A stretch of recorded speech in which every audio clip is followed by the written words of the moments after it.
So yeah, if anybody likes me being in a haunted prison late, I'm talking like to nearly 1 a.m. and it was past 1 a.m. It's nearly 2 a.m.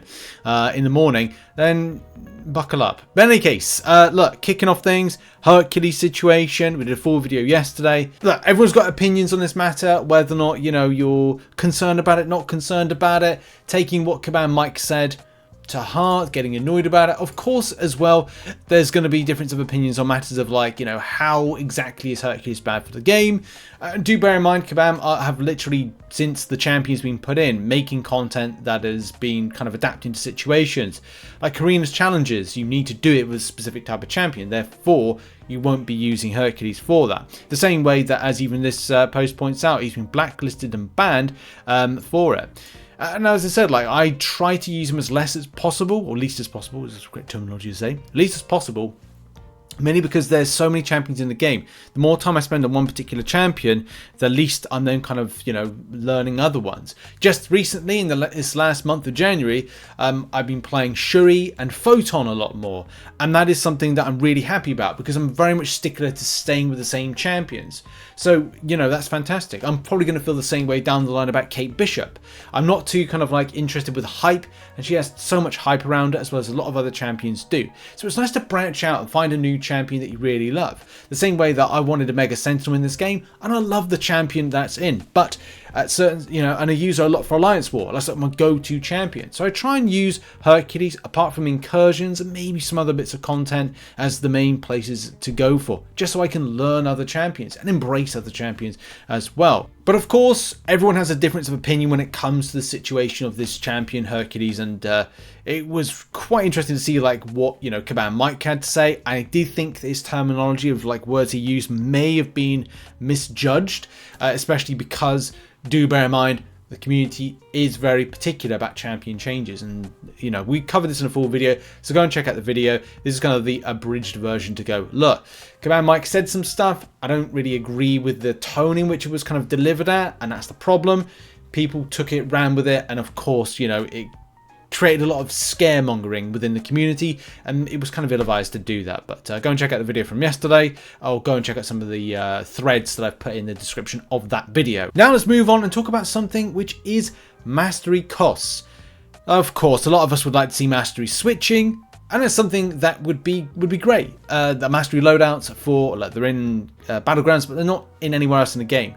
At times, I would like to have that kind of switching between one type of set of mastery to another, without having to like have end game based content mastery and have one that's a different set. You know, I appreciate Kabam would probably say, well, units should be used for things like revives and masteries, although nowadays it's like, oh, the units are meant to be used for, you know, revives and masteries. Okay, but what about all the other stuff that we have to get with units? Oh, no, you got to spend for those. You know, I'm putting words in Kabam's mouth, but sometimes it kind of feels that, because especially if you're free to play, you're going to have if you're willing to do arena or not, you're going to have a very tight budget when it comes to those units and how you apply them to different areas. We don't have mastery loadouts. My word, I'd love to see those in game, but the cost is going to be something that's pretty annoying. Especially because if you buy a mastery once, you kind of think that, well, can't I switch that out in the future and not have to spend so much? But nowadays that is not, well, it's not the case in general. But you know what I mean? Like, I'd love to be able to purchase a mastery that I've already purchased in the past, like Recoil, for example. I'm looking at Recoil on my device, and I'm like, well, I already bought Recoil back years ago, and also some of the other masteries it goes into, like Double Edge, like Liquid Courage. I had those bought in the past. I've unlocked them in the past, but at the same time, I have to spend in order to, well, get them back or change them.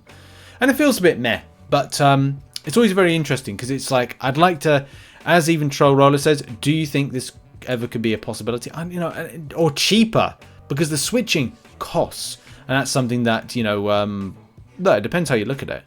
I'm sure that, like, here we got 88% to 11% in a Kabam get rid of unit cost for mastery switching. I think that, you know, that would be nice, or at least meeting the community in the middle to kind of reduce down that cost in any case.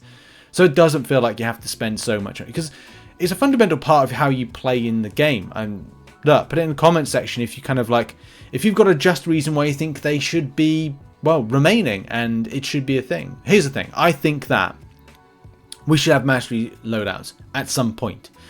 We've been talking about for years. But once they're in, the cost being either very small or none at all. Just so it's, again, it's easy for the player, so the player doesn't have to worry about it. If you've purchased a mastery once, should you have to respend on it again? You know, thoughts on that on the comment section on the matter. But it's interesting with stuff like it's good to see like difference of opinion because everyone gets to understand different perspectives.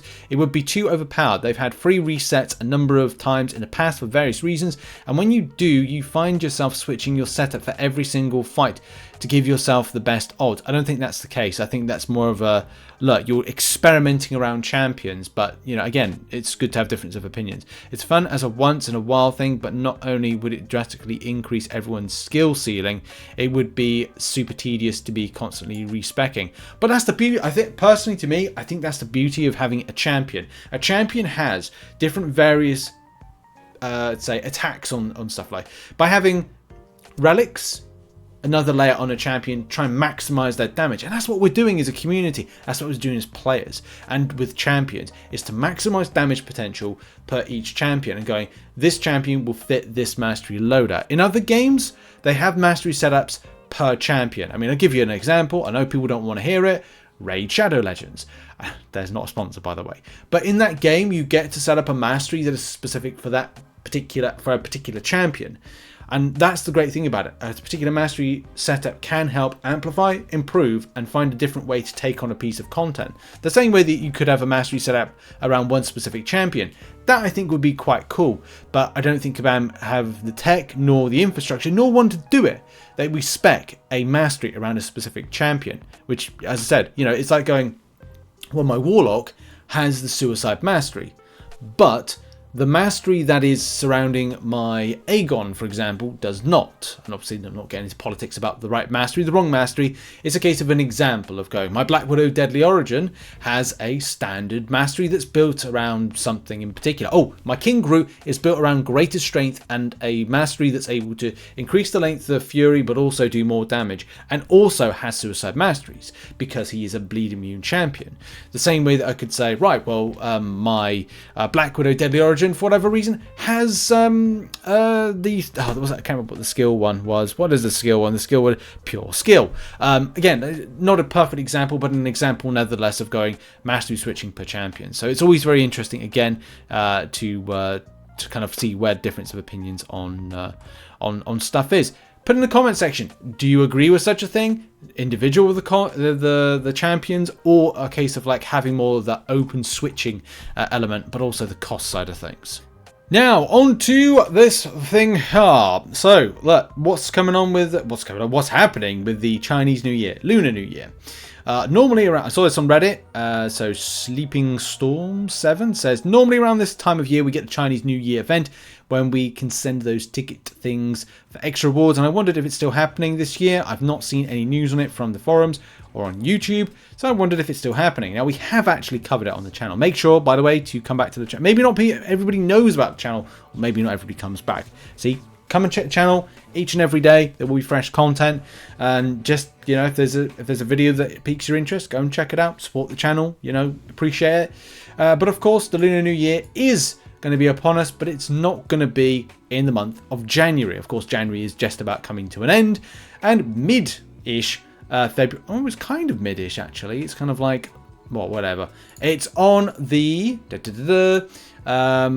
well, it's the year of the dragon, but it's the 11th of February, just confirming that. There it is. So yeah, February 10th, 2024. It's a Saturday. So how will that work? Well, it's either a case Kabam will drop it on Friday night or Friday 10 AM PST, possibly.